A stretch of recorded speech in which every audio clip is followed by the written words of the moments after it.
Good morning, good afternoon, good evening to you wherever you are. This is Ben McLeish, and this is this week's TZM Global Radio show for the Zeitgeist Movement. Today we're going to be getting into technological unemployment with our good friend of the movement and author Federico Pistono. Before that, a couple of quick bits of news from the movement. Of course, with Zeitgeist Day 2013 approaching in roughly the middle of March, we are now putting out an official call for submissions and lectures for Z-Day London 2013. Come to us with your pitch, with perhaps a finished lecture if you have it, and speak to our team. The easiest way to get in touch is via the contact button on the zeitgeistmovementuk.com. That, of course, should probably also go for any other chapters of the movement who are considering Z-Day 2013 as a local event. Now is a good time to poach various speakers from inside the movement, or indeed from outside the movement. We've done that before. We've had some fairly high-profile people speak at various events around the world. The ones that spring to mind straight away, the author and a medical doctor, Gabor Mate, who was featured in Zeitgeist Moving Forward, has spoken in Vancouver before. And we had Michael Ruppert, the peak oil expert and author, speaking at Z-Day 2011 in LA, I believe it was. The main event for that, of course, is LA in 2013. By main event, we really just mean a particular focus on one event. It doesn't mean that any of the others are less important, but that's the one that we intend to distribute the most, if you like, or the most deliberately through our various media. Anything else? Yes, the TZM guide, the new orientation guide, which has been a 2012 reworking, has made itself onto the TZM Global website. That's the zeitgeistmovement.com. We are one and a bit pieces into the guide. I have rewritten two of my lectures with the various footnotes to be put in the appendices, but that's gradually making its way online now. I would recommend both new and seasoned members to go and peruse what is available now. Ultimately, we'll be making it available in various formats, the PDF, the interactive HTML, and most likely ebook formats as well at some point as well, which I'm particularly looking forward to because I've recently very much got into ebooks. And the last piece of news is anybody listening regularly to this show will know that Jim Phillips has been on with a particularly interesting Christmas project, which is, of course, very relevant for now. We're, a week away from D-Day, called The First Christmas. The idea is very, very simple, and it baffles me. I'd never thought of it before. You put out a general call to your friends, your family, your neighbors, anybody who's going to be interacting in a gift medium with you over the Christmas period, and tell them that if they were going to buy something for you, that they might want to instead just give it to charity, or to pick some kind of project for which to donate the money to, which would have gone on wasted plastic, metal, and wood and other meaningless, pointless things that enrich people who already have far too much as it is. I particularly like it. I am very lucky in that my family tends not to do gifts anymore and hasn't for probably the last 10 years. And it's such a relief, I can tell you, not having to rush around at the last minute trying to find 40 gifts of various randomness, depending on which shop you walk into first. And, of course, all the consumption and all the rest of it that goes with that. I very much like the project. I'd highly recommend you do it as well. Have a look at Jim Phillips's Facebook. I believe he also has the firstchristmas.com. Apologies, Jim, if that's wrong. But it's very wonderful. And the reactions have been very interested and very interesting, actually. Some of the critics from his family and friends have called him Scrooge, which seems to be a complete inversion of what the whole Scrooge mechanism was. He's not asking for gifts. He's wanting to do it a little bit selflessly. So I'd highly recommend you exercise that. It's a very, very simple, obvious, clear, and actionable solution that can be done right now to stop all the endless plastic and everything else that we do around this time of year for no real discernible reason whatsoever. I never worked out what the link between gifts and Jesus actually is. However, if there is one, please do enlighten me. And with all of that, let me introduce our guest for today. Federico, are you there? Yes, I am. Hi. Good to have you on the show. So it's been a while since we've spoken, I think. Yeah, huh? It's been a while. It's great to be back, really. Well, you've had You've had about a very, very interesting year, I would say. Do you want to just, for anybody who's new to the movement or might not have come across your work, do you want to give us a very quick sort of introduction, who you are, where you come from, what you've done, and all the rest of it? Sure. So I started back, I think it was October 2009, when the movement really started at the beginning.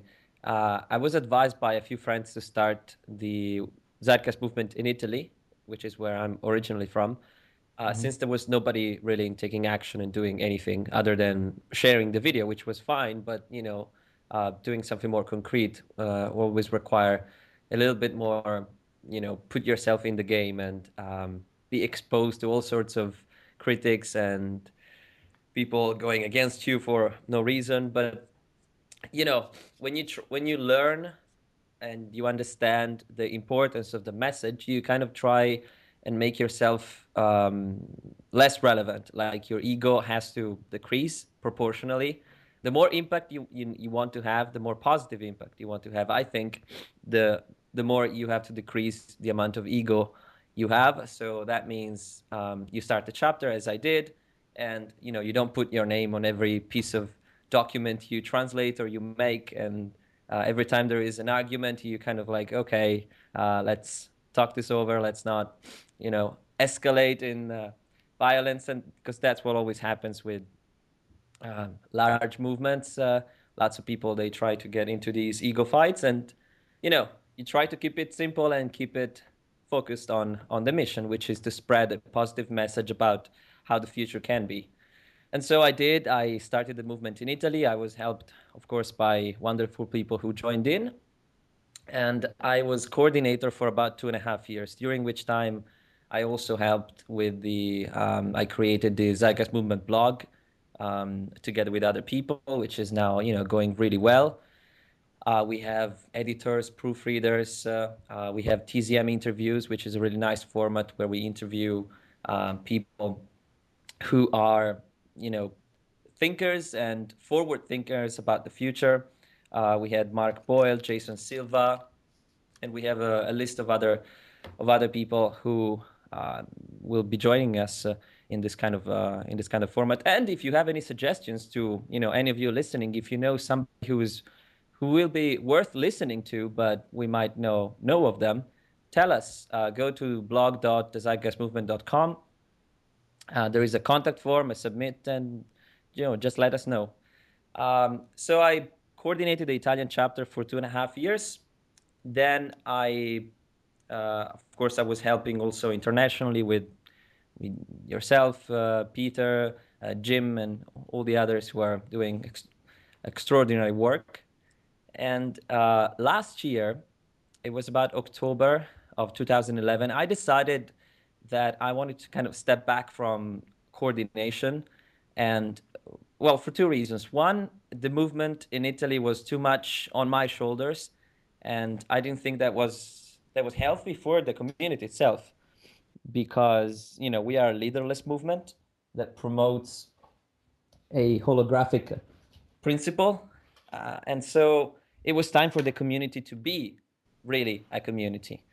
So slowly we transitioned towards a different type of coordination, where there are now many people collaborating together to make this happen, and they're doing a really good work. They have lots of projects involved with aquaponics. They're also experimenting with new technologies, and of course they're doing all the conferences and lectures and activism and all that. So now the movement in Italy, I'm obviously still a supporter and an advisor, but I'm not coordinating the movement there, because I thought I could have a bigger impact by taking the ideas of the movement together with other ideas, from great thinkers and individuals who inspired me, and kind of bundle them together and put them into words that are understandable and accessible to larger audiences, especially those who are not in the green environmentalist or activism community, but maybe those, normal folks who don't really care for these issues in an active way, but that will be affected by all of these issues one way or another sooner or later. It's just they don't realize and they don't think it's a priority.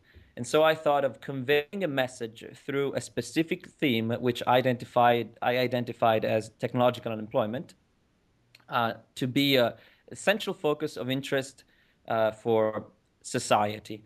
And it's really coming up now because you have more and more economists and thinkers who are actually exposing this issue.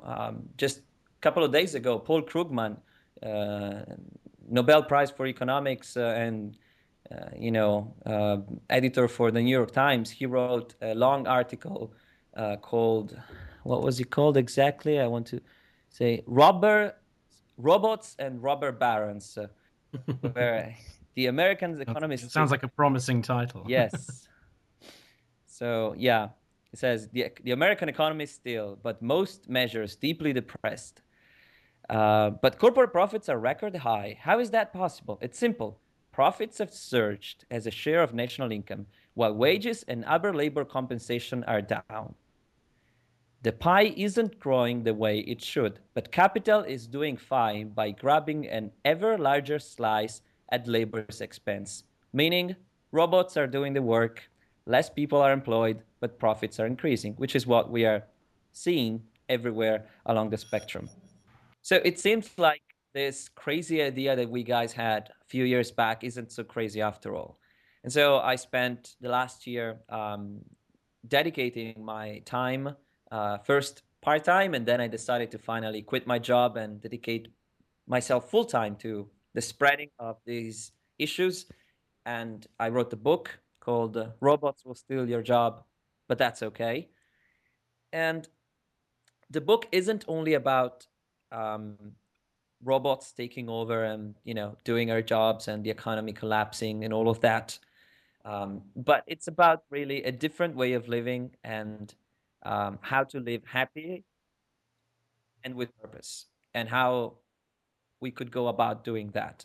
So that's the book. It took me about 9 to 10 months to write it. In the meantime, I also went to, well, I did lots of experiences, to actually gather knowledge from the inside. So I spent 3 months in a place called the Renewable Energy Park, which is a facility located in the middle of the forest in Italy, where everything is sustained by renewable energies. Oh, that sounds like a wonderful place. Yeah, so they use a combination of hot air collectors, solar panels, photovoltaics, hot water, um, wind generators. Then they have integrated systems where basically almost all the energy is restored and recycled as much as thermodynamics allows you to.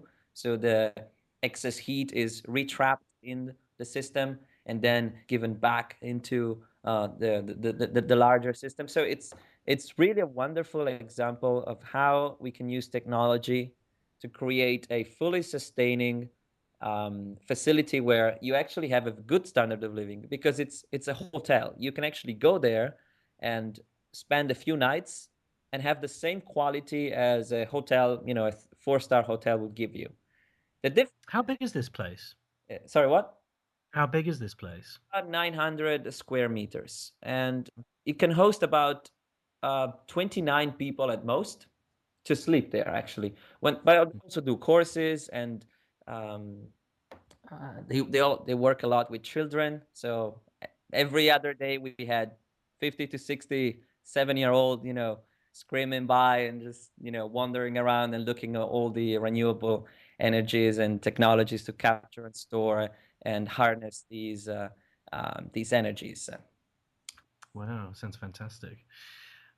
Yeah, Excellent. I also understand that you went to Singularity University. Is that right? yeah. Right after that, I went to the NASA Ames Research Park in Silicon Valley for 10 weeks, and the place is called Singularity University. Now that's an interesting project. It was started by Ray Kurzweil and Peter Diamandis, two futurists and change makers and visionaries who had this idea. Why, like, technology is advancing exponentially, and we have grand challenges to solve as a species. Now, how would you go about solving those challenges? And they being thoroughly capitalists, they believe in the power of the market and small groups of people disrupting the market by having a great idea and then um, making company or an institution or something else. But the thing is, as much as we could be not 100% in agreement with their vision on how we should go about saving the world, they actually want to help, and they are empowering 80 individuals by bringing them together in this place in the NASA Ames Research Park and telling them, okay, so we'll give you the best education about the latest technologies, what's on the edge right now, the best speakers and change makers and scientists and thinkers will be here available for you. You can ask them anything, and you study here, you work together, you start projects that will impact positively 1 billion people, at least 1 billion people within the next 10 years. And now, Singularity University is a nonprofit. As such, its goal is to actually just positively impact. And the way you do it, it doesn't matter.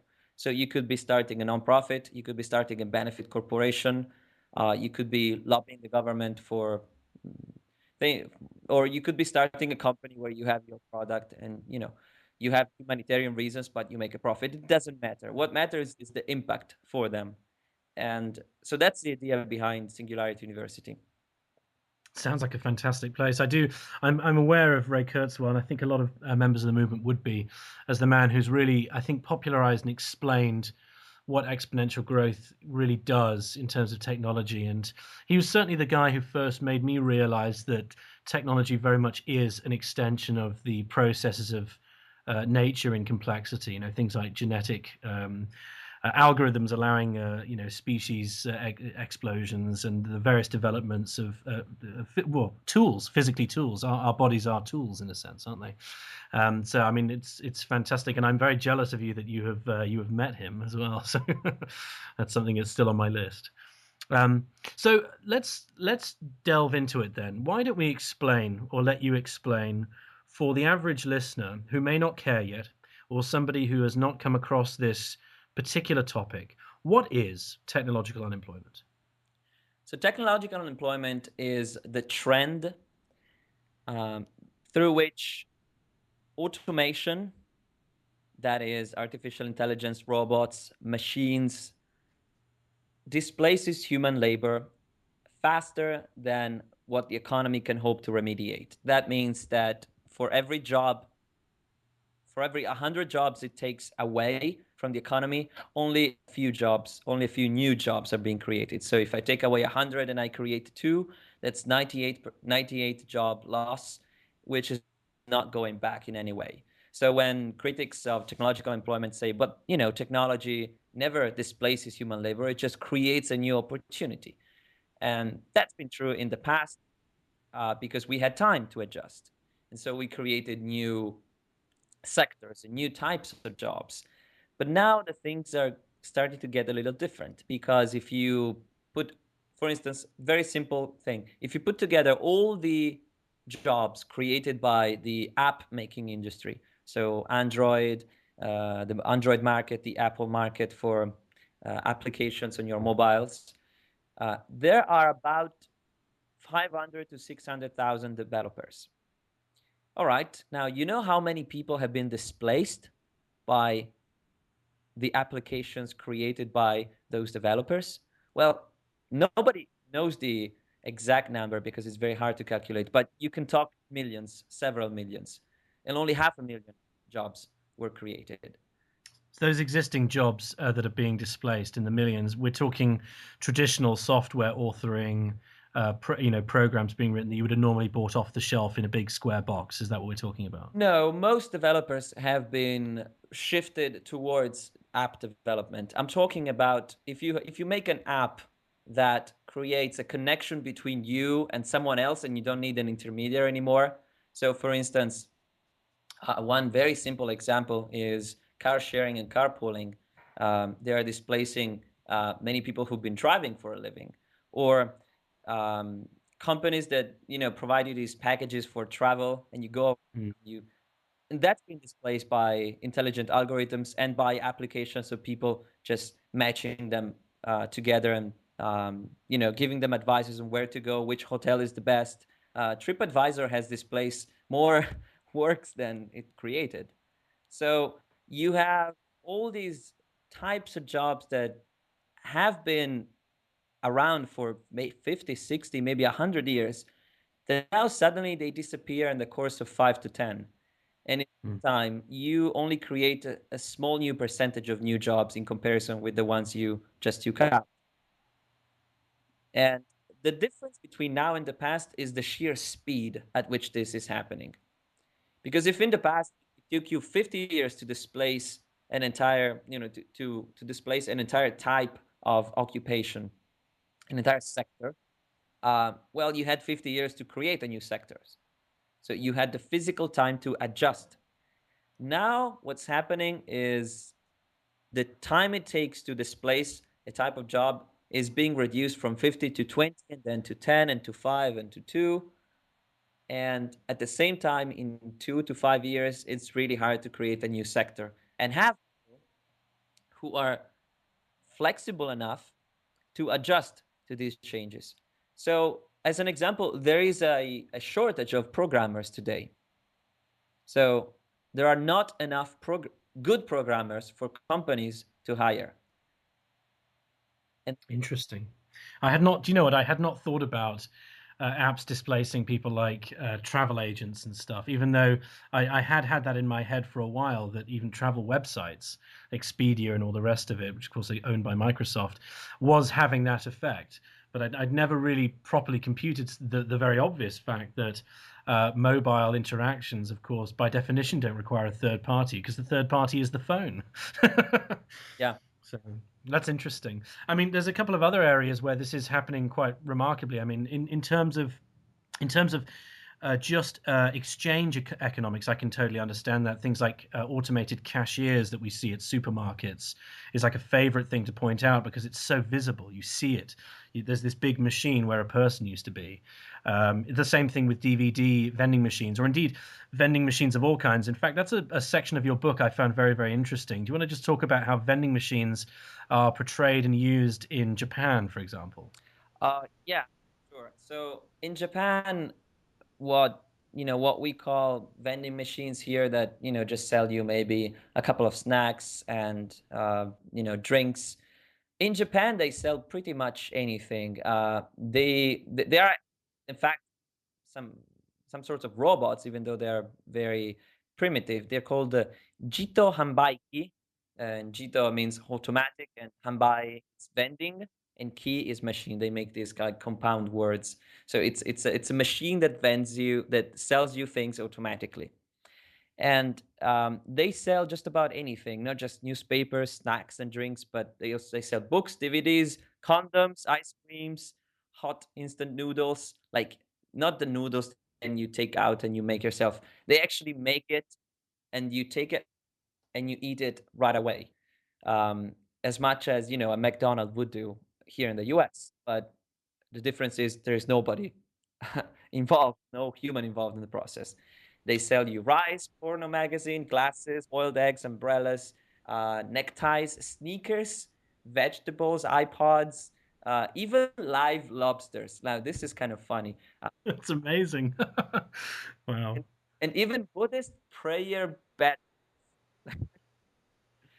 Wow. That's why do you think that difference exists in Japan? Why have they really taken this idea of the vending machine and just created the sort of the economy that they have? What are the big differences? Why do we not see that here? I think it's a cultural difference. Japan has been integrating technology far before we did, and that's also the reason Japan is not experiencing technological deployment as we are. As a result, they kind of predict what's going to happen, and they make automation happen because, well, first of all, they like robots and they don't fear them. They actually build robots in a way that it's compelling. So they're always cute and smaller than humans, and they look non-threatening, and they're always nice. So to them, robots are really helpful because they think they can help you live a better life. But in the Western world, especially in the United States, we see robots as Terminator, right? So those killing machines that either displace you out of a job or they just kill you. So it's not very pleasant. So Termination in either sense. yeah, it's a cultural thing. And so the Japanese have been much better at adapting to the rapid changes of technology than we are. But at the same time, there is no way any human, regardless of how good they are, can adapt to the changes that are about to come, because technology is about to reach the level of, shall we call, ability. I don't want to call it intelligence because then we start a different discussion, but ability that only humans can do at the cognitive level. Mm-hmm. And from there, it's going to happen faster and faster and faster while we kind of stay the same. So, we are not smarter than Aristotle or Galileo, but machines just 10 years ago, they were 100 times dumber or 1,000 times dumber than they are now. So just project that in 10 years or 20 years into the future, you will see a very different picture.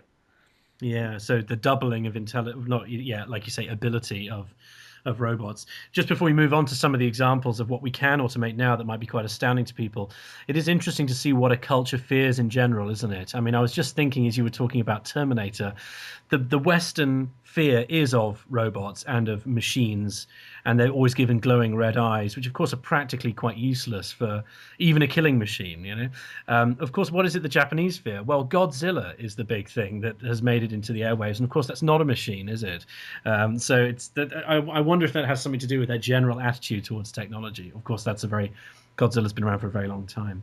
But why don't we talk about some of the stuff that we're seeing automated now, just to give people the idea of what the ability of our automation processes are now. Particularly, I wanted to talk about two references from your book. One of them is Foxconn, and the other one is radiology. Do you want to have a chat about Foxconn? Give us an idea what's going on there. Yeah, just to give you an example, Foxconn is the world's largest maker of electronic components. It's bigger than you can ever imagine. Now, the annual revenue last year was $100 billion, and now it's significantly higher. We don't know what the numbers are yet, but they make pretty much anything, not just iPads and iPhones, but they make the Kindle, the PlayStation, the Xbox, Samsung. They make anything you've got in your pocket or on your lap that is bright, makes noise, and tweets. They make it. Now, they employ about 1.2 million workers, and that's about the second or third biggest multinational corporation in the world in terms of number of people employed. Right. Now, they have contract with Acer, Amazon, Apple, Cisco, Dell, Hewlett-Packard, Intel, Microsoft, Motorola, Nintendo, Nokia, Samsung, Sony, Toshiba. Just about any company you can think of, they make their stuff. Now, the thing is, Foxconn recently, as recent as a few months ago, announced that they were about to deploy an army of 1 million robots to replace some of its workers to cut rising labor expenses and improve efficiency. Now, what this means is basically we get robots to do the jobs that unskilled or low-skilled workers are doing, so that these guys, they go away, because guess what? They don't ask for vacation, they don't commit suicide, they don't protest or ask or demand for more rights yet. That's a point I always like to make, and maybe we can talk about that later as well. The idea of machine rights, that's going to be very alien to a lot of people. I think that's where the discomfort really kicks in. But the thing is, but you're absolutely right. It's a million jobs, isn't it? Sorry, yeah, absolutely. And the point is that robots are really reliable, and they ensure the company's profits, which is what every company is after at the end of the day. They don't really care about workers or unions or people or families. what they care about, most companies, I'm not saying all companies are like this, but most companies, and the bigger you are, the most likely you are to fall into this category, you care about your quarterly profits. That's the bottom line. Now, when I wrote this book just a few months ago, now it's already obsolete because they said that they would deploy sometime in the future, maybe 2013, these robots. And as recent as 2 weeks ago, some of these robots have already arrived, and they are already in place in Foxconn, replacing people already. So my book that I just published is already obsolete, and It gives you an idea of the speed at which all this is happening. yeah, it's a book about predicting the future, and it's supposed to be top notch, over the edge, and it's already made obsolete by technology in some respect. In a wonderful way, that actually justifies your work, doesn't it? I mean, normal obsolescence means you don't need to read it anymore. But if your point is obsolescence, then the fact it's become obsolete only strengthens your argument, I would think. Yeah. Yeah. That's fascinating. It's particularly interesting when you really cognitively put this together, ladies and gentlemen.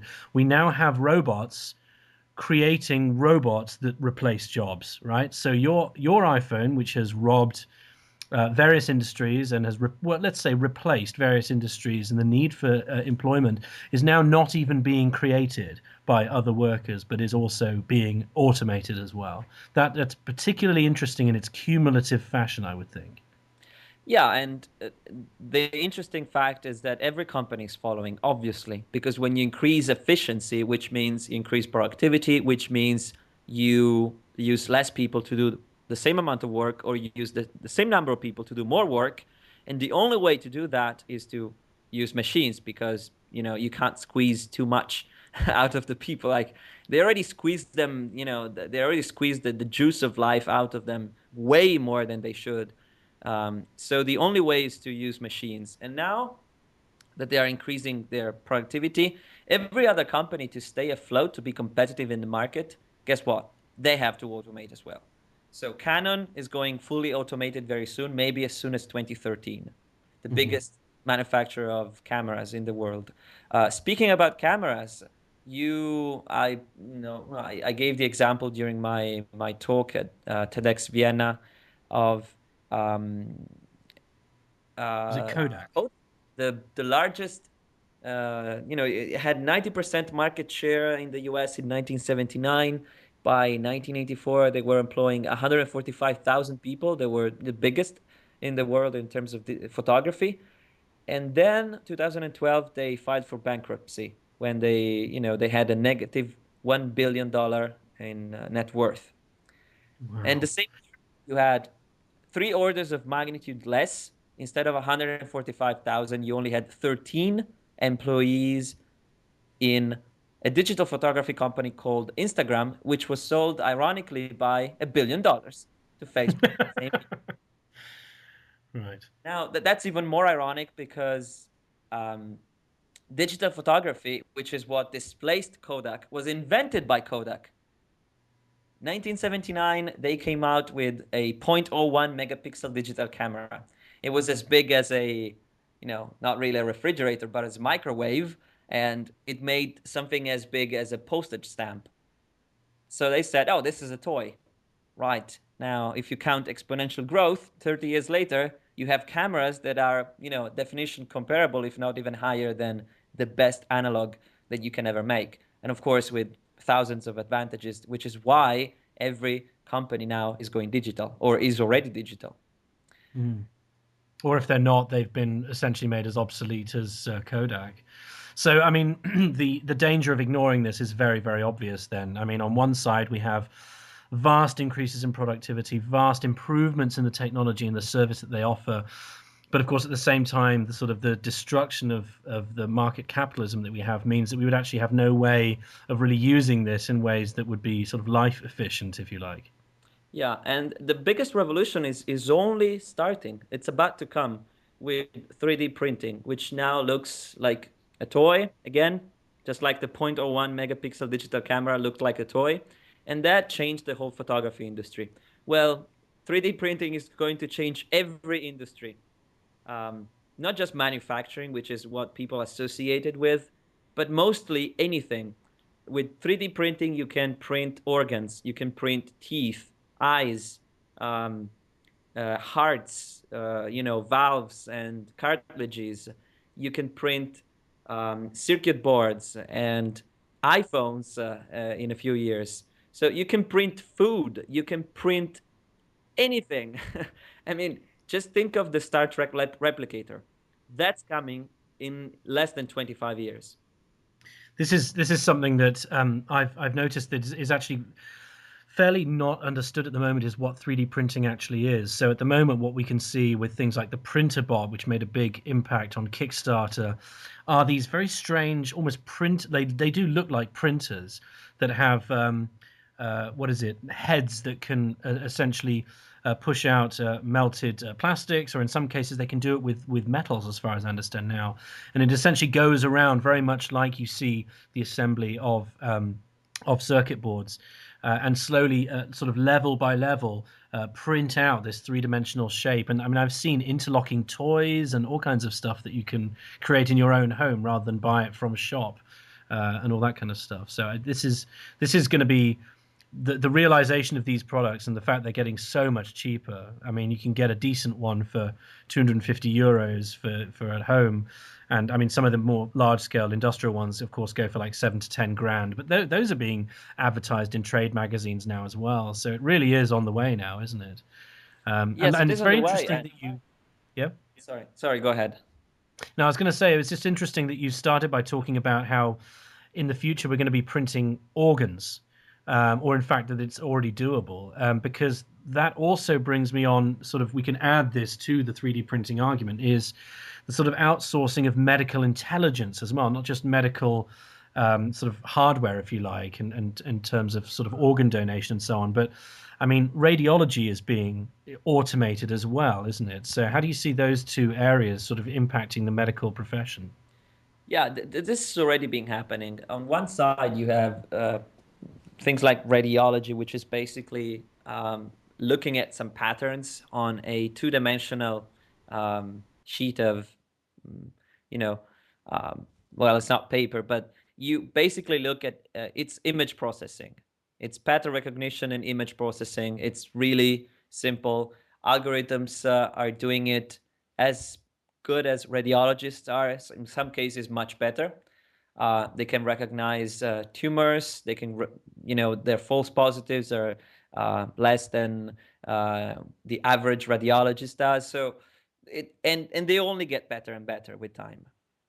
Now the thing is, you can apply the same reasoning with just about anything. And again, using the Star Trek example, because this is actually the name they gave to the project.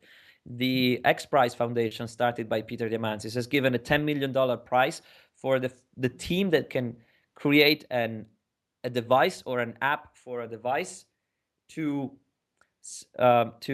diagnose any sickness, any disease in a few minutes better than a board of certified doctors. So you take the best 10 doctors in the world, you put them in the same room, and have them look at a patient, and then they find a diagnosis, and then you do the same with just this little piece of device, which could be a smartphone connected to something like Watson and a few sensors. Bam, they can diagnose you better than them. And once that happens, the cost for healthcare and health prevention becomes irrelevant. Pennies. What visits at the doctor would cost hundreds or thousands of dollars would cost pennies. Or of course, you can argue that the market system will never allow for um, something as big as healthcare to be free, but this is essentially where we are going, towards that direction. So doctors, they will have to relearn what they're doing. Vinod Khosla, which I met, and I spoke with, a brilliant guy, really amazing. Like he was he's the founder of Sun Microsystem. He's a multi-billionaire, but who spent billions of dollars in non-profits and social ventures to help the poor around the world. He recently wrote an article He was interviewed by TechCrunch, where he said that 80% of doctors will be replaced in a few years by these technologies that are coming, quantitative self sensors plus something connected to an intelligence like Watson, or something equivalent to Watson. And suddenly a Maasai warrior in the middle of Africa has access to the same diagnosis, the same level, qualitative level of diagnosis than the president of the United States has. Wow, that is something, and I'm just thinking the effect of that, because I was asked quite recently by an Austrian economist, what would the problem be really if we just replaced all the doctors tomorrow? And my first answer is, well, what you've just described, if we have the technology to really replace doctors, we can replace everything up to the level of the skill of a doctor with this kind of stuff. That's so many more than just all doctors. There's this tendency at the moment, I think, to think in terms of the what they call the division of labor and knowledge, where they talk about, well, it takes a certain level to replace doctors, and and that doesn't have any effect on anything else. But of course, if you really can automate this kind of information, consider the radiologist, consider all of the sort of the patient care and that whole chain of everything, and then consider all of the university courses that are now utterly obsolete, because you're essentially learning what's the same thing as long division of medicine, whereas the short division is just using the technologies we have. The long division is to somehow try and remember as much of this stuff and be a doctor. So this is going to be huge, I think, when this starts to really become adopted and is available in even a small section of society, I would argue. Yeah, and it's very hard to predict exactly what's going to happen. Also, because now if technology fails you for some reason, there is a blackout, or the interconnection isn't working, and then you have to know your stuff. You have to know how the patient's body work. So there is always the need for a fallback mechanism at some level. But you trust technology up to a certain level, where you can actually say, okay, I don't need to learn this stuff because I trust it. So electrical engineers now, they don't learn how to make every single component of a computer because, well, we trust it will work, and that there are machines making it. And so you don't relearn everything from scratch. You kind of just give something for granted, and then you build knowledge upon it, and that's how we grow, and we expand our knowledge. If we had to relearn everything, well, we wouldn't be doing anything new, because you would spend your whole life studying what other people learned, and that would be, you're 95 at the end of line for you, good to go. That's right. You've now graduated. That's very interesting. Well, that's actually a point I wanted to move on to next. Is that, I mean, one of the big arguments, one of the critiques that we get, and that you've already mentioned, is, well, if all those displacements happen, then people will just find something else to do, and they never, of course, define what they mean. And this seems to me to be impossible for one very obvious reason, aside from the fact that the number of new jobs are smaller always than the number of replaced jobs. That's where the benefit of automation even comes from. That's why people automate in the first place. If it created more jobs, even in its own industry, it wouldn't be automation. But the big one I see, and again, it really speaks to doctors and all the rest of it, is it takes a doctor 7 years in some cases to become a GP. And in highly specialized areas, there's also years and years of on-the-job training. How fast can people retrain, especially when the level of automation, like you say, is exponentially growing? It's able to do twice this year what it did last year. Next year, it'll be twice this year, and so on and so on. At some point, you're going to have to fall behind as a human with only moderately increasing intelligence over many hundreds of years. And that's a point you seem to be making very well in your book in several places. I mean, how often do you hear that argument that, well, people will just find something else to do? And what's the best way of sort of trying to explain the rationale and the trend to people who adopt that kind of thinking? So there are two ways I approach this. On some level, it's because they don't understand what exponential growth really means. So I explain it to them. And if the math is too hard for them, I can just show through, some pictures and drawings, which is actually a very good way of learning and explaining things because we are very visual. But then you get people like Ray Kurzweil, with whom I spoke and discussed, who obviously understands exponential, as much as good as I do, maybe even better, but still believes that we can find new jobs. Now, this is more tricky, and to be honest, I agree with him. Theoretically, we could find new jobs. Like I can envision a plethora of futures where everyone has a job. Now, one job could be to, for instance, show up at the office, sit down, look busy, and read emails all day. Sound familiar? Oh, yes, Another I one, think I've had a few of those jobs. another one could be to look at the robots working and make sure nothing is wrong, right? The fact that you only need, say, 1 in 10,000, like one person, 10,000 robots, um, to, to look after them, because only 1 in 100,000 robots fails in a course of a week or a month.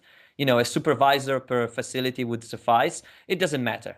You have hundreds of supervisors looking at each other, looking at the robots all day and drinking coffee and talking bullshit, and they get paid. Like, I can imagine these kind of jobs and these kind of futures. We can have hundreds of supervisors, millions of supervisors, and then supervisors of supervisors, and then managers and managers of managers up in the food chain. We can fabricate new diseases and create professions to cure the fictitious illnesses that we have. Does that sound familiar as well? Right? And then we can have, like, as the desires, as economists teach us, desires are infinite. Therefore, we can perpetually generate things to fulfill these desires, however frivolous or whimsical they might be. Now, it might sound laughable to some of you, but it might also sound striking familiar and similar to what we are already doing today. So I can imagine a future where we can give people a job just because we have to. But my point, which is really the point that I think I'm making in the book that other people are not making, other authors at least. So there are other books who tackle the issue of technological employment really well. One is Lights in the Tunnel by Martin Ford that you spoke of last year. And then Andrew McAfee and Eric, they made, from MIT, they made Race Against the Machine, another really good short book, to identify the problem. But they never seem to challenge the idea of work in the first place. So the point that I make in the book is this. Automation is displacing human labor faster and faster. We could, if we get really fancy and creative, get everyone a new job by, inventing jobs that we don't need just to give them a job. But why should we? Isn't that a waste of our time and of our cognitive and intellectual and emotional abilities? Shouldn't we do something more smart? Right? So that. Well, I would certainly agree with that. Yes. Yeah. In fact, this is something that has. I mean, I've actually found this line of reasoning in surprising places. The comedian Doug Stanhope once said, "Isn't the ultimate goal of any society complete unemployment?" And that's the first time I'd heard it in a sort of a comedy nightclub. And it strikes me as being absolutely true. I mean, unless you want to go for the sort of Keynesian argument of labor for its own sake, just so that people have that buying power. Instead, it does seem to be time to question the sort of underlying logic of the market system a little bit. Absolutely. And the quote, I think it originates from Arthur C. Clarke. He was interviewed in 1970. He made the same statement: the future of society should be full unemployment so that we can play. That's why we have to destroy the present political economic system. This is the full quote by Arthur C. Clarke, who's obviously a genius futurist and scientist who changed our understanding of many things in society, and to which we owe a lot. Yes, he's famous for a couple of other quotations as well, which run along the same lines. One of them was, I think, and I'm only paraphrasing this, that it's absurd to think of there being a pending war between machines and humans. If such a war were to exist or to begin, we could be sure who would start it. Yes, and I would add, we can be sure who's going to win. Yeah, I think that's absolutely true as It's not going well. to be us, and it was going to all be over in 5 minutes because I had quite a lot of fun discussing, because I did a book tour, by the way, I didn't say this. I did a book tour around the world to present the book. I was in Vienna and then in Germany, in Cologne, organized by the Zeitgeist Movement in Cologne chapter. Thank you guys, by the way, for organizing that. And then I was in Rio de Janeiro, São Paulo, Porto Alegre in Brazil. I traveled a lot, and for about a month and a half in 5, 6 different countries. And one of the things that it struck me the most was people being afraid of the robot uprising, and how we can combat that, and how we can outsmart the machines or be much more powerful than they are. And I hate to break it to you guys, but if there ever is a robot uprising, as Arthur C. Clarke said, well, first of all, I know who's going to start the war, us. And it's going to be over in 5 minutes, because the idea of building bipedal anthropomorphic robots that hold guns to kill us is absurd. It is comedic, isn't it? I mean, I actually made this point a while back when I said, look, it's, if you were going to create the perfect killing machine, it wouldn't look anything like a Terminator. Like, it wouldn't look like a human skeleton. And somebody asked me during the talk, like, well, why is that? And I said, well, for a start, it's much easier to move on wheels. And, you wouldn't have a face. It would have, eye sensors absolutely everywhere. It's just been invented to appeal to our fear of predators, and particularly humanoid predators, if you like. Of course, I mean, not to get off topic, but the Terminator story, of course, also is that they've designed the robots to be able to infiltrate humanity, I suppose. But it is absurd to think of this kind of thing in this way, to be afraid of something and really project this human image onto robots, and even going as far as intelligence and thinking, and our notions of cognition misapplied to robotics as well, I think. Yeah, there is a very interesting series called Facing the Singularity. You can find it for free on iTunes. It's a podcast series, which is, it's been going on for a few months, and it's still going on. Very, very well done. And one of the points they make is they redefine intelligence. Because intelligence is such a loose term, it's kind of hard to grasp. But they define intelligence as the ability of a system, an individual, or an organism, like of an entity or an agent, you could call it, the ability of an agent to solve problems with the least amount of energy. Now, that's interesting. That's a really useful definition, actually. I like that. That's interesting, because you can solve problems, right? But if it takes you a billion years and terawatts of power, it's not really efficient, right? The intelligence is really the ability to use less energy to solve problems. And so you could compare, for instance, Watson to a human. Watson now is more intelligent in some respect than a human, but Watson uses, I think, 5 or 7 kilowatts of power, continuous power. While a human, you give them a sandwich and a glass of water, and they are almost as smart as Watson. So in that sense, we are more efficient in solving problems. Therefore, we could be considered more intelligent still. But Watson is going to double in efficiency in 9 to 12 months, and then quadruple, and then octuple, and then 60tuple, and Actually, it's worth describing Watson to the people who are uninitiated. You mentioned it in your book as well. I mean, this was an IBM project, am I right? Yes. And it was, the American game show Jeopardy is quite famous it'll be known to American audiences and some of the UK as well. This is it's reverse questions, isn't it? Where the answer is given and you have to work out what the question was. And it goes as far as using puns and inferences and jokes and sort of verbal trickery to make the answer more difficult to reverse engineer into a question. And as far as I understand it, at least, I haven't watched the show, but I mean, was it a show or was it just a test? No, How no, did they it was do a it? show. It was a show. It It was a went show. on. It was the most, I think, one of the most, if not the most watched Jeopardy event ever. Oh wow! And they had two prior winning contestants, the two best, as far as I understand, in the Yes, show's Brad history. Rutter and Ken Jeggins. Now, Brad was the biggest all-time money winner on the game. He made $3.5 million so far, and Ken Jennings was the record holder for the longest championship streak. That was 74 wins. Now, these guys were, not human in the strict sense, meaning, like, seriously, you could watch their game and say, what the hell are they talking about? I don't even understand.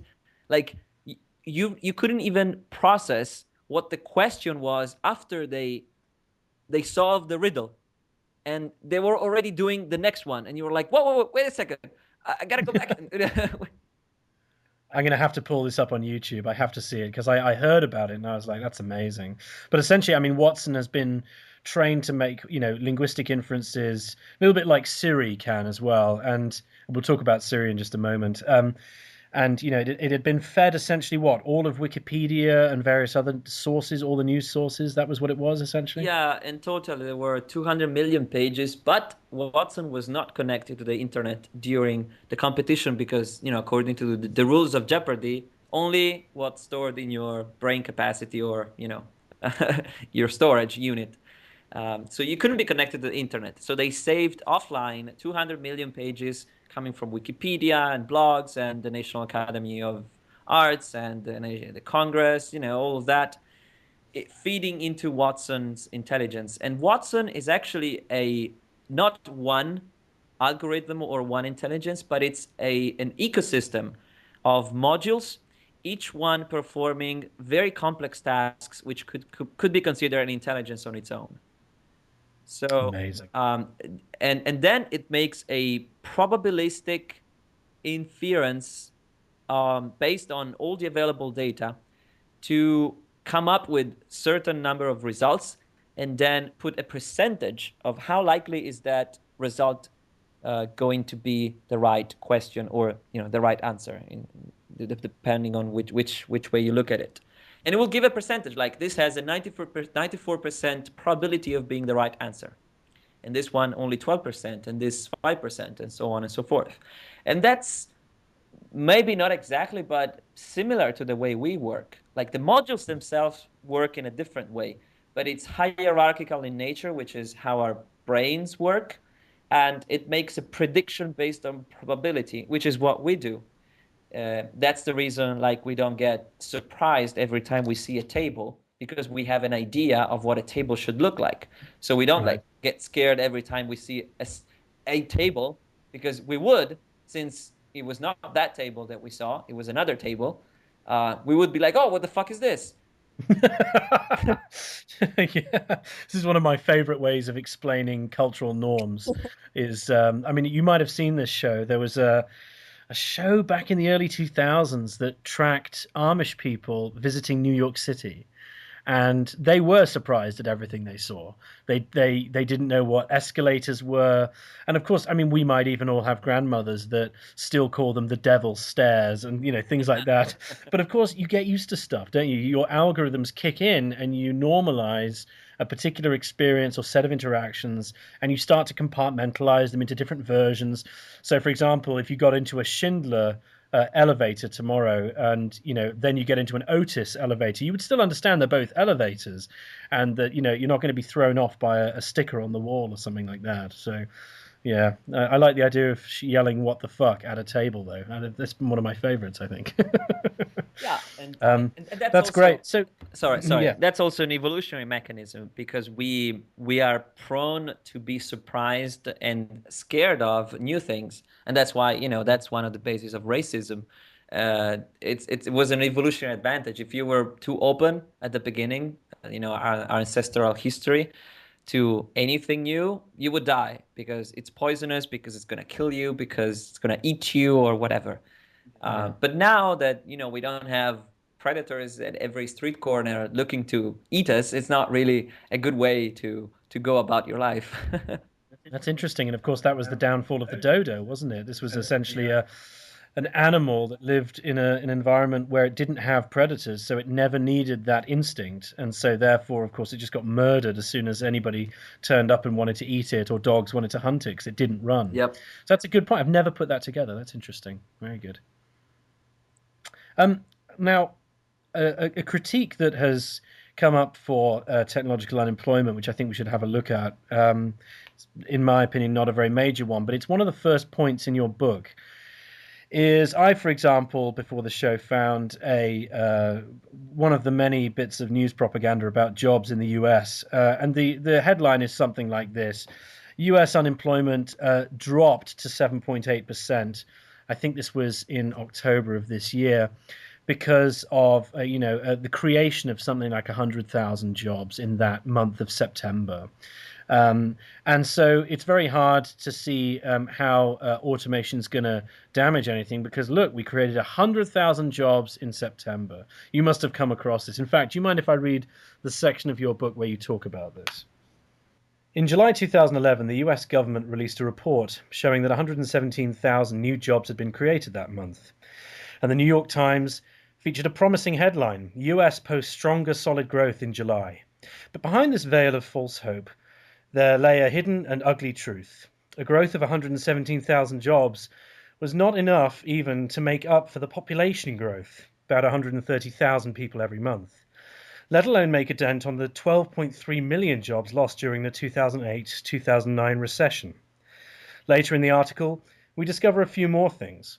The official figure for the unemployment rate was 9.1%, which is already staggeringly high, but it gets even more concerning when considering that an additional 8.4 million people were working part-time because they could not find a full-time job, and 1.1 million had become so discouraged that they had stopped looking for work altogether. If we include these people, the broader measure of unemployment was 16.1% in July 2011. Please take a moment and let that sink in. The United States of America, possibly the wealthiest country in the world, had an unemployment rate at 16.1% as recent as July of 2011. I now think this way every time I see these kinds of stories, that these numbers are so small compared to what's really going on in the background. And you have also looked at how these numbers are counted, how unemployment is actually measured in countries. I think in 1992, I think it was in the UK, we stopped counting discouraged workers in the unemployment statistics, even though they are the most unemployed. And this is, I think, how it's managed to be masked for so long. In a couple of calculations I've tried and a couple of online sources, I've worked out that the UK unemployment must be between 20 and 30%. It's got to be around there. If you include everybody, discouraged, people who are underworking, so they're only partly employed. And you've probably spotted this as well. Walmart in the US calls their full-time positions, but they're actually part-time. Like a full working week for them is like 16 hours. Have you come across that? Yes, it's not in the book, but yes, I've come across that. And what you're saying is absolutely correct. And even more disturbing is that we don't look at the flip side, like at the other number. Because when we talk about employment, these numbers that you see in the headlines, very promising, they're not just partial because of what you just read. They're also extremely partial because they don't talk about the number of people employed compared to the number of people in the entire population. That's been decreasing constantly for the past 25 years.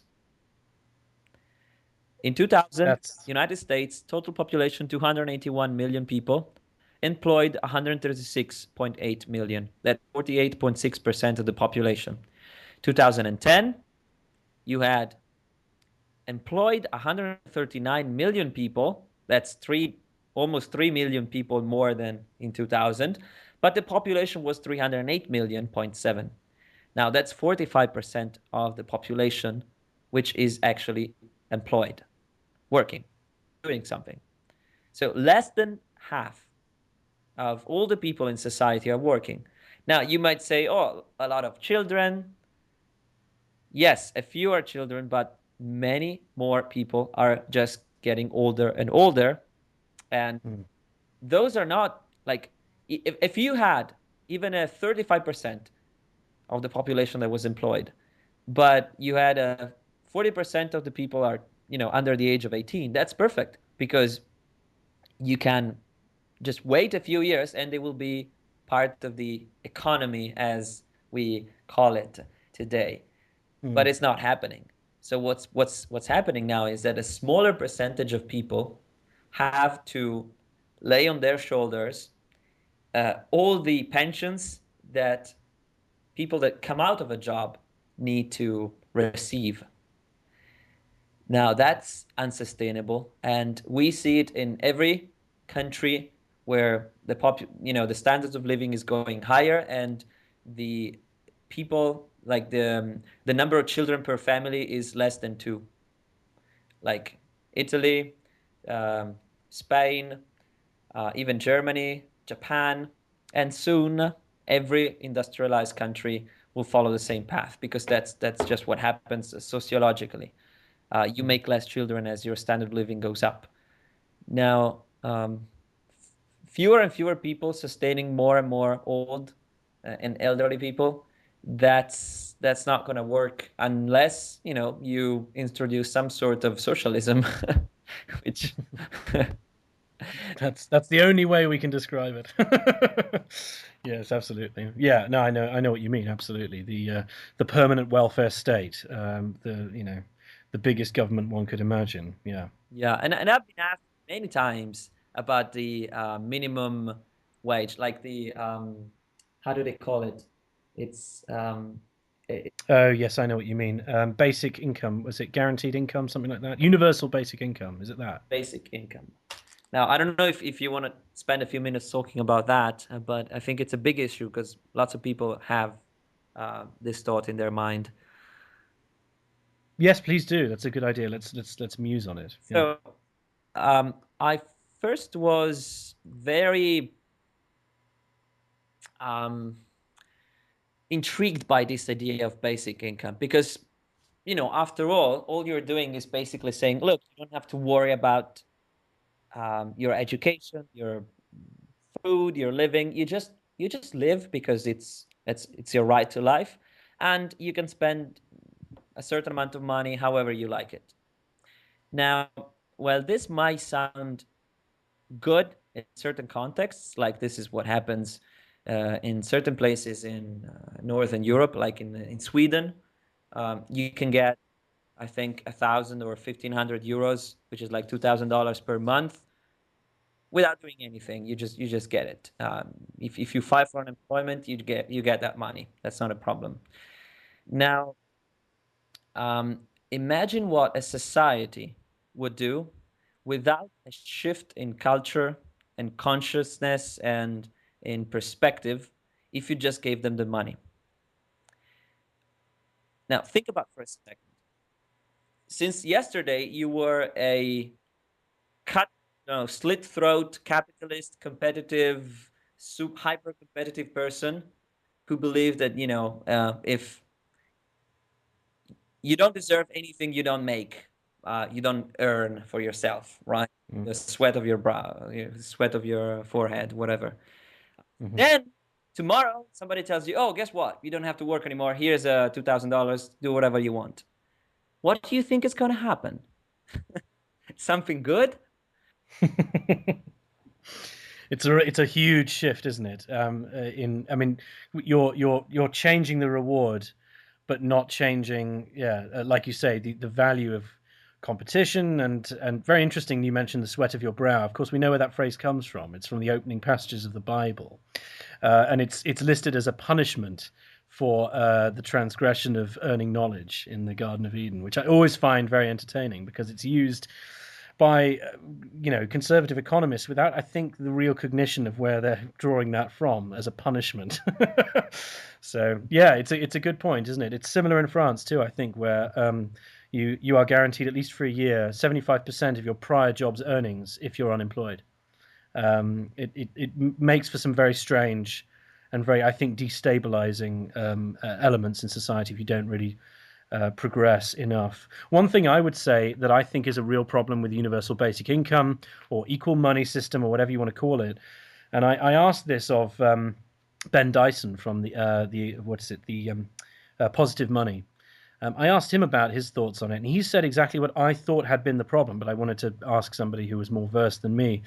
He said the kind of inflation that you would get from a system where you're just creating money to give to people every month, even if then, I mean, especially if they're not involved in any kind of real action, is staggering and will destroy all that money's value much quicker, even than we're destroying it now, especially if you roll it out to everybody. You'd have, 60, 70 million people in the UK essentially generating several thousand a month or whatever the number is every month, forever, regardless of what is actually going on. And he said that was the big Achilles heel for it. And I do agree with him. Yeah, the thing is, there would be a complete decoupling between the amount of money you're inserting into the economy and the amount of value that you are creating out of it.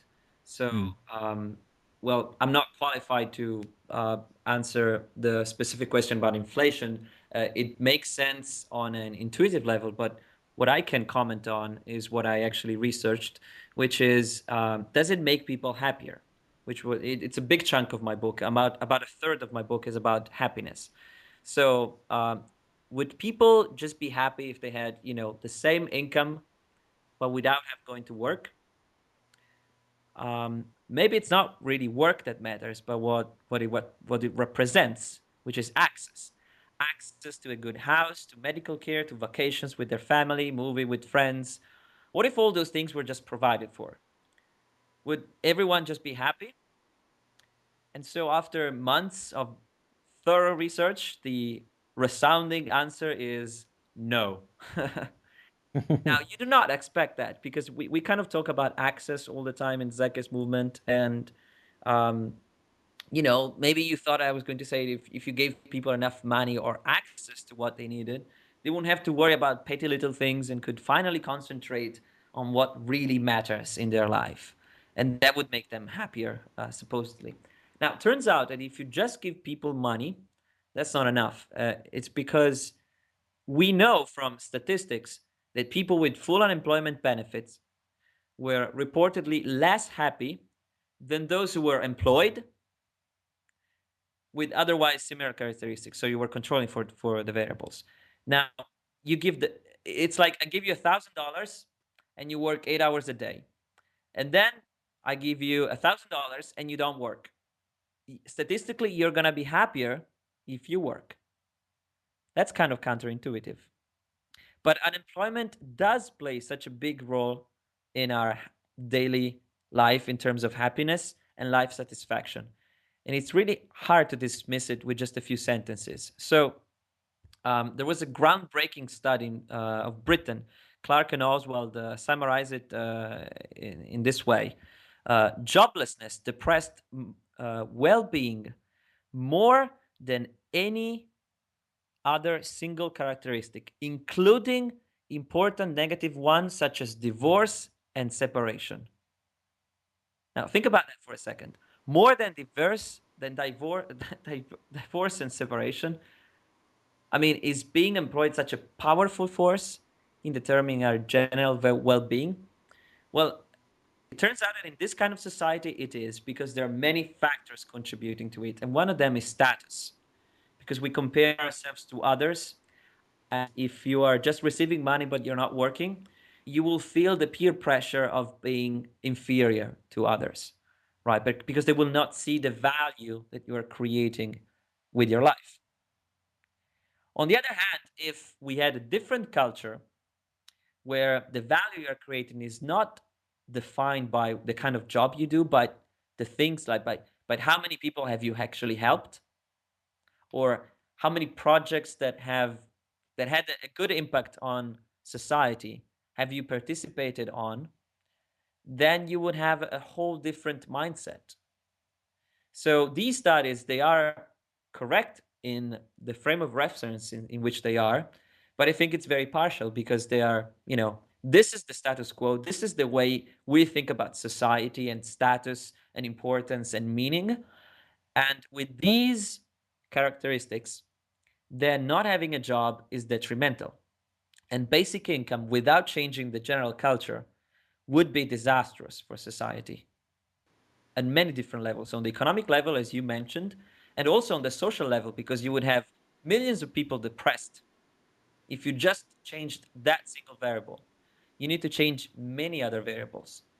And so it's a very complex topic, and that's why I dedicated, I wanted just to make a chapter, but it ended up being 10 chapters. So Yes, it's actually one of my favorite bits about your book, actually, is I went in having read The End of Work by Jeremy Rifkin, having read The Lights in the Tunnel by Ford, and like you say, Race Against the Machine by the MIT guys, and having read all of those and feeling mightily depressed by it all, of course.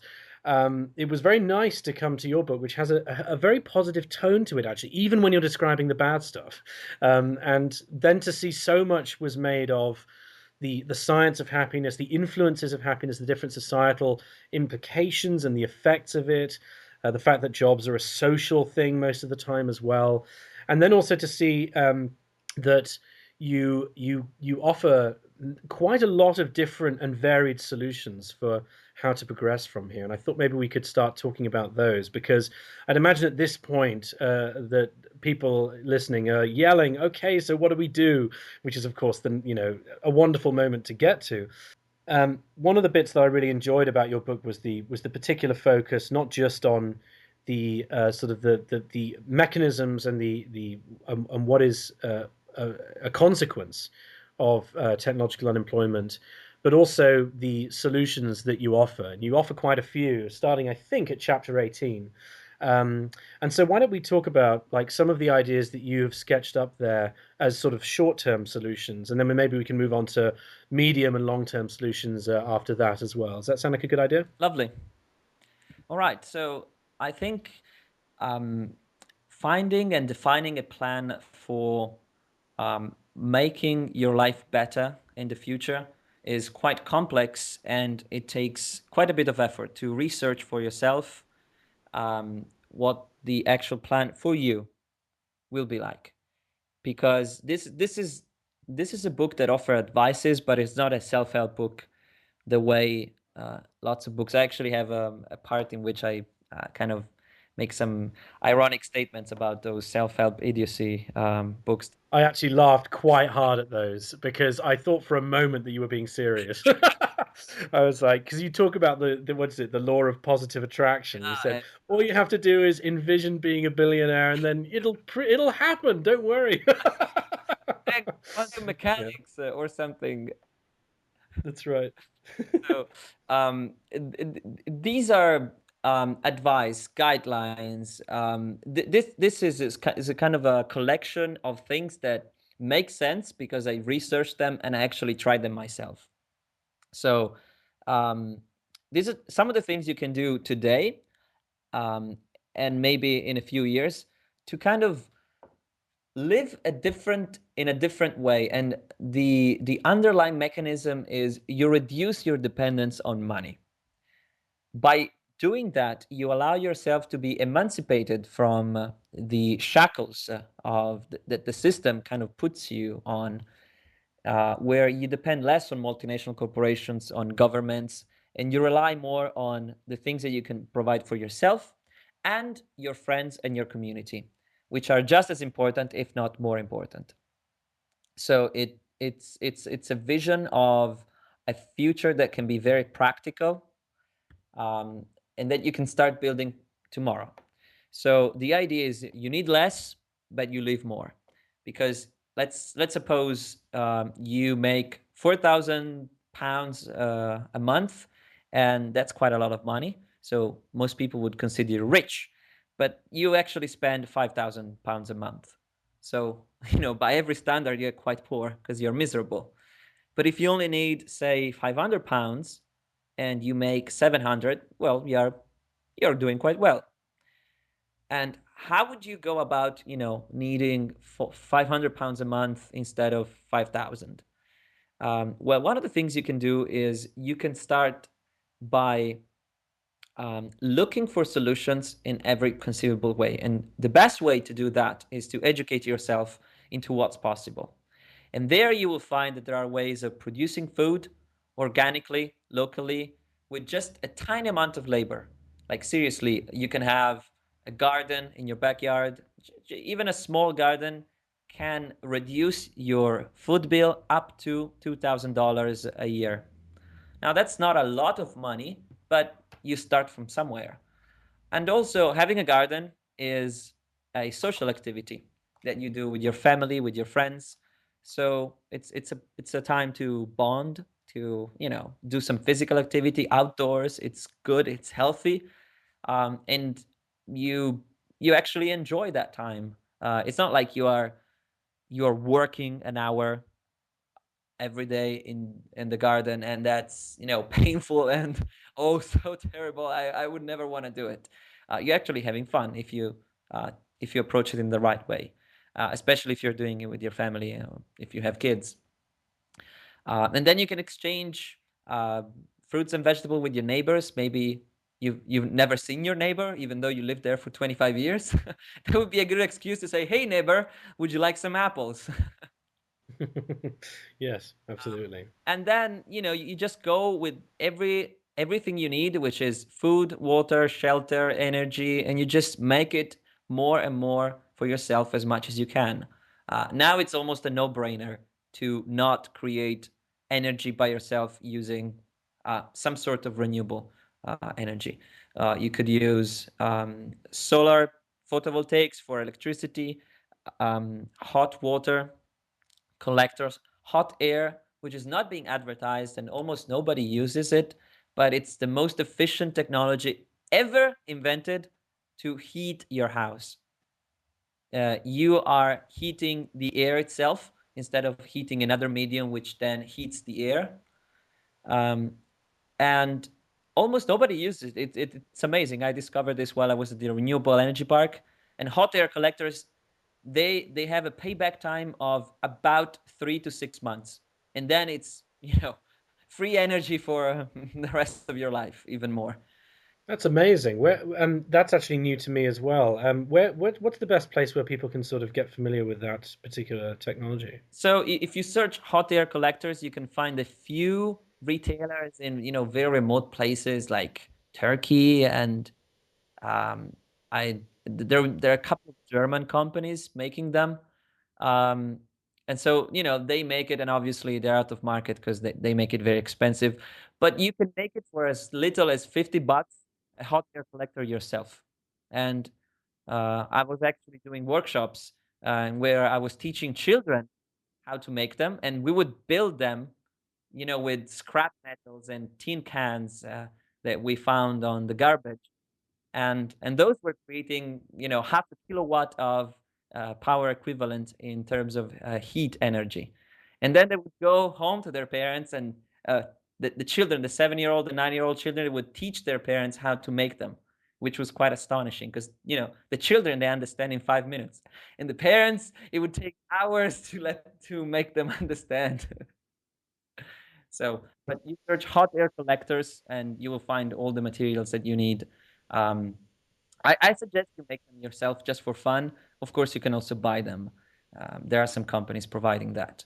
And then you go your scale. You say, okay, I have some energy and some food. Now I need water. Well, you have a roof. If you live in a house, you can collect that water.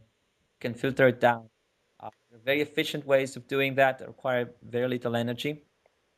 And again, any single solution that I could name is only a starting point, right? The real solution, and that's why I have such a big chapter on educate yourself, is to become a problem solver by learning the process of how to solve problems, so that no matter what happens in your life, what kind of obstacles are in your path, you will always find a solution because you become resilient. So that's like the biggest advice. And often people say, well, tell me something practical. Well, what's more practical than learning how to solve any problem? I can't really imagine anything more practical than that. Um, so I don't know if you want to go into more examples, or if you have some questions. I do like I do like the focus of it, which is the sort of it's literally self-help rather than just modes of thinking. It is becoming engaged with your community. It is dropping your reliance on income, because everything you're describing is essentially going to be something that saves you money. So if you do find yourself in a position where work is scarce or is always being, is paying you less, these are all ways in which you can actually become a better impact on the environment, and at the same time actually dropping your reliance on money. I do very much like that. I also like the fact that in your book you talk about how voting and buying is essentially voting. Um, we always think of the day of voting in the US or the UK, whatever, wherever has a parliamentary democracy or some kind of similar democratic process, as being election day. Well, for me, especially this year, the real election day in those societies is Black Friday, where people rush out. In fact, more people rush out to buy something than people go out to actually vote.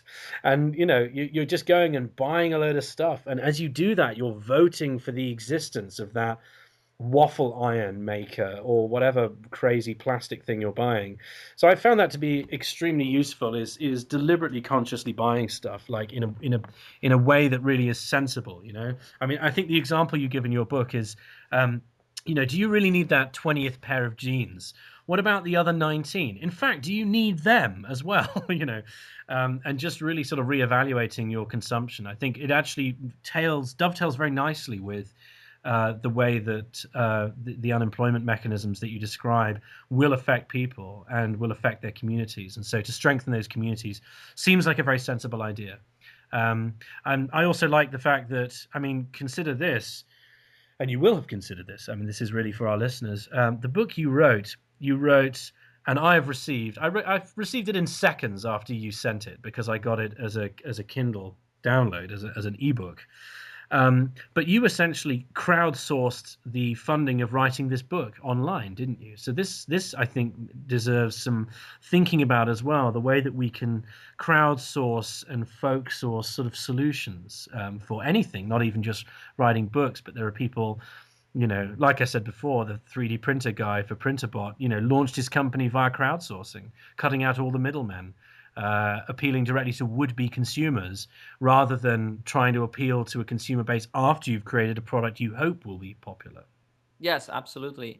You're making an excellent point. This is, I think, one of the greatest opportunities we ever had as people, because suddenly we have the ability to make our ideas a reality without becoming enslaved to big companies and big corporations and big government. We can just talk to each other, and if you like my idea, you can support it.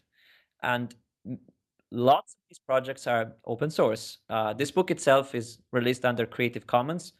It's by attribution, non-commercial, share alike, which means if you get a copy and then you share it with someone, you will not be prosecuted because it's provided by the license.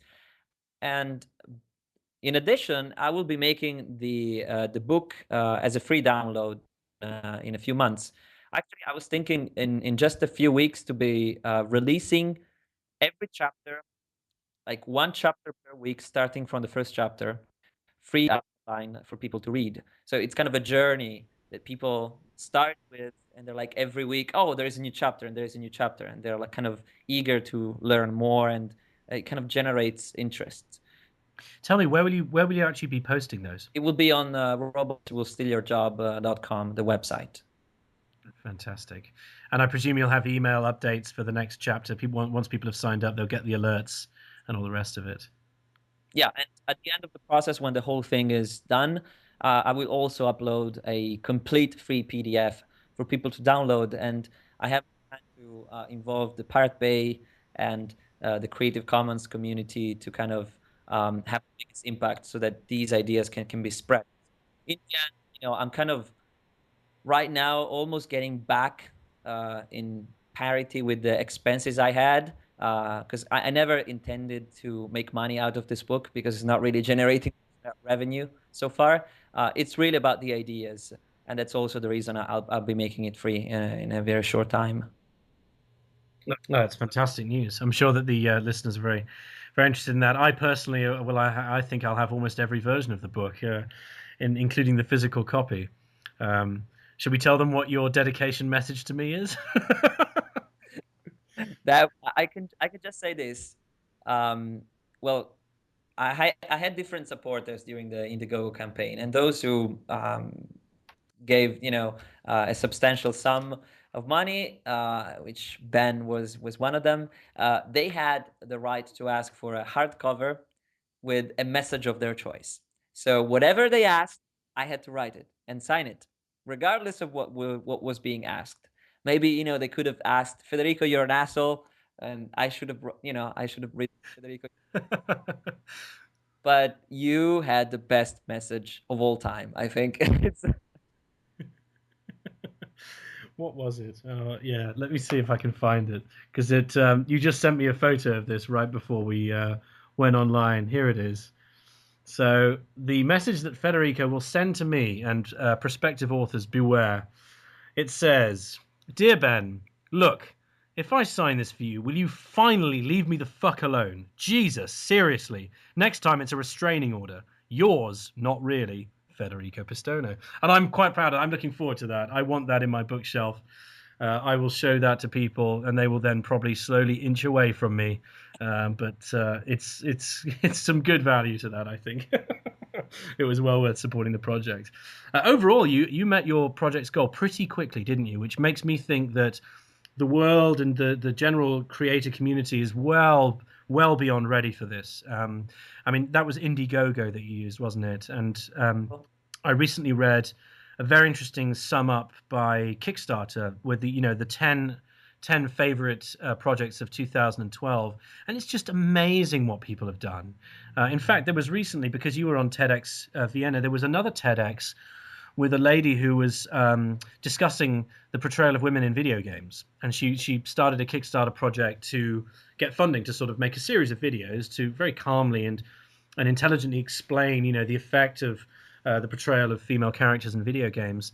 And on one side, the would-be gamer community, I suppose, trolled her in horrifying ways.